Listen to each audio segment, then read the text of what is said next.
Right, everyone settle in, grab a cuppa, because we're diving headfirst into the delightful muck that is the current state of the UK. We're talking economic woes, crime rates that are more up and down than a fiddler's elbow, and enough societal unrest to make you wonder if someone spiked the national tea supply.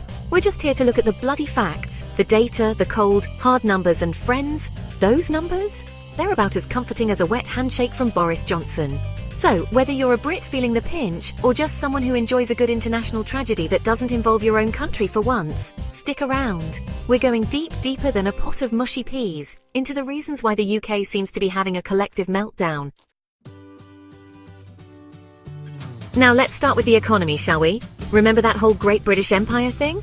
Yeah, turns out the great part might need a bit of an asterisk these days.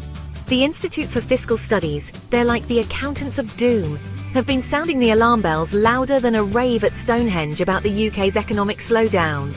We're talking over a decade of stagnant growth, wages that are about as useful as a chocolate teapot, and productivity levels that would make a sloth say, "Oi mate, pick up the pace." And then, of course, there's Brexit. The Greater London Authority has released reports showing how Brexit has slammed the UK economy harder than a pint glass in a pub brawl. We're talking lost trade deals, businesses fleeing faster than rats from a sinking chip shop, and enough economic uncertainty to make you want to bury your savings in the backyard and hope for the best. Now, let's talk about gangs, shall we? Because, let's be honest, nothing screams thriving society quite like a bunch of lads in tracksuits running around like they own the place. And sadly, in many parts of the UK, they kind of do. We're not talking about a few kids spray painting their names on a wall here. We're talking about sophisticated criminal organizations, involved in everything from drug dealing and human trafficking, to cybercrime and good old-fashioned extortion. These gangs, they offer a sense of belonging, of purpose, that's sadly lacking for many young people in today's Britain. They prey on the vulnerable, offering them a way out of poverty, a chance to be someone, even if that someone is a foot soldier in a criminal enterprise. And the really depressing part? They're often more effective than the actual authorities. Take the case of Axel Rudakubana, for example. This young lad, just 19 years old, was stabbed to death in a gang-related attack. Now, Axel's story is tragic, but it's sadly not unique. It's a story that's repeated day in, day out, across the UK. Young lives cut short, families torn apart, all because of this toxic culture of gang violence.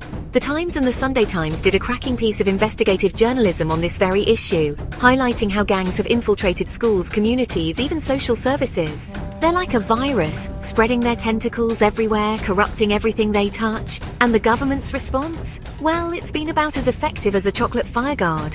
They throw money at the problem, of course, because that's what governments do best. But it's like trying to put out a fire with a water pistol.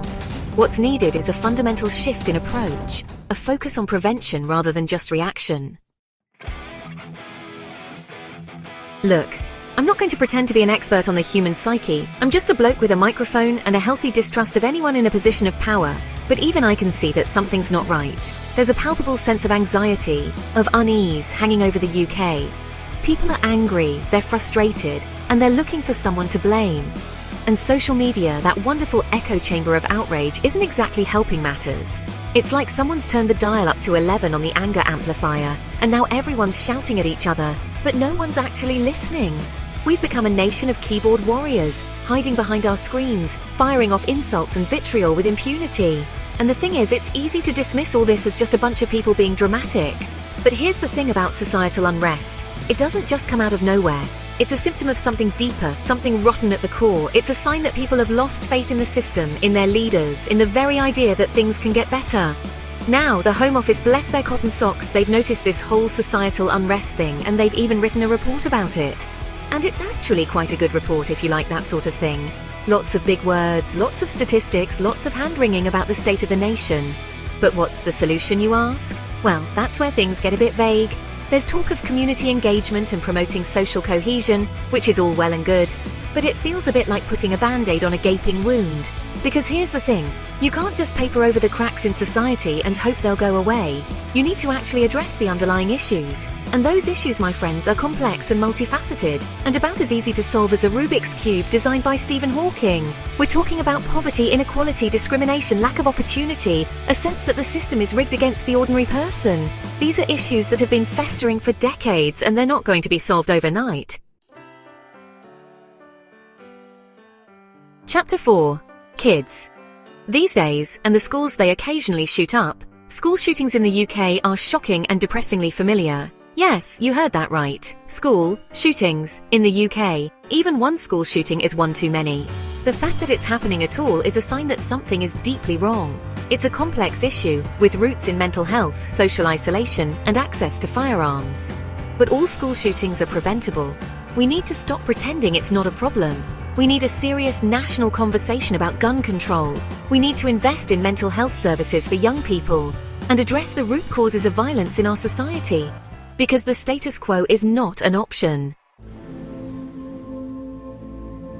Chapter 5: Immigration, the UK's favourite scapegoat. Now I know what you're thinking. John mate, aren't you supposed to be talking about immigration in this chapter? What's all this about school shootings and youth violence? And you'd be right. But here's the thing, it's all connected. Because when we talk about immigration, we're really talking about fear. Fear of the other, fear of the unknown, fear that someone's going to come along and take what's ours. And that fear, my friends, is dangerous because it makes us do stupid things. It makes us turn on each other. It makes us forget who we are. Now, I'm not going to stand here and tell you that immigration isn't a complex issue, because it is. There are legitimate concerns about the impact of immigration on things like housing, healthcare, and jobs. But those concerns need to be balanced against the fact that immigration has also been a huge benefit to the UK. We're a nation of immigrants. It's in our DNA. And throughout our history, immigrants have made invaluable contributions to our culture, our economy, and our society. But somewhere along the line, we seem to have forgotten that. We've allowed ourselves to be manipulated by politicians and the media into believing that immigration is a threat. And that's dangerous, because when we start seeing immigrants as the enemy, we stop seeing them as human beings. And that's when things get really ugly. So what's the solution? Well, for starters, we need to change the way we talk about immigration. We need to stop with the dehumanizing language. We need to stop scapegoating immigrants for all our problems. And we need to start having an honest conversation about the benefits of immigration, as well as the challenges. Because the truth is, immigration is not going away. It's a global phenomenon. And the sooner we accept that, the sooner we can start having a sensible conversation about how to manage it. Now, I know that's not exactly a rousing call to arms. But sometimes, the most radical thing you can do is to be reasonable, to have a nuanced discussion about a complex issue, to treat each other with respect, even when we disagree. Because at the end of the day, we're all in this together, and the only way we're going to get through it is by working together. Migration Watch UK, they're like the neighbourhood watch group of immigration, but with more spreadsheets and fewer casseroles, they've been keeping a close eye on the numbers. And those numbers are, well, they're going up. But here's the thing about numbers, they don't tell the whole story. Because behind every statistic, there's a human being. A person with hopes and dreams and fears. Just like you and me. Chapter 6. Connecting the dots. It's all a bloody mess, innit? Right, so we've covered a lot of ground here. We've talked about the economy, crime, societal unrest, youth violence, immigration. It's enough to make you want to crawl into a hobbit hole with a lifetime supply of tea and biscuits and just wait for the whole thing to blow over. But here's the thing, it's all connected. These issues, they're not happening in isolation. They're all symptoms of a deeper malaise, a sense that the UK is at a crossroads. The old certainties are gone, the future is uncertain, and no one seems to know what the hell is going on. Now, I'm not going to pretend to have all the answers, because frankly, I don't think anyone does. But what I will say is this, we need to start having an honest conversation about the state of the nation. We need to stop pretending that everything's fine, because it's not. We need to address the root causes of these problems rather than just slapping on band-aids. And we need to do it together, because the only way out of this mess is to work together. Now, I know what you're thinking. John, mate, you're starting to sound like a politician. And you'd be right, I am. But here's the thing, politics isn't inherently a dirty word. It's the process by which we decide how we want to live together.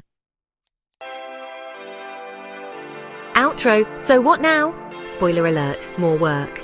Look, I'm not going to lie to you folks. The UK is facing some serious challenges. It's like trying to assemble a piece of IKEA furniture after a night on the lash, only the instructions are in Welsh and you're missing half the screws. But here's the thing about challenges. They're also opportunities. Opportunities to learn, to grow, to build something better. It won't be easy. It'll require hard work, tough choices, and a willingness to face some uncomfortable truths. But if we can manage to pull it off, if we can find a way to navigate these choppy waters, then who knows? Maybe, just maybe, we'll come out the other side stronger, more united, and ready to take on whatever the future throws at us.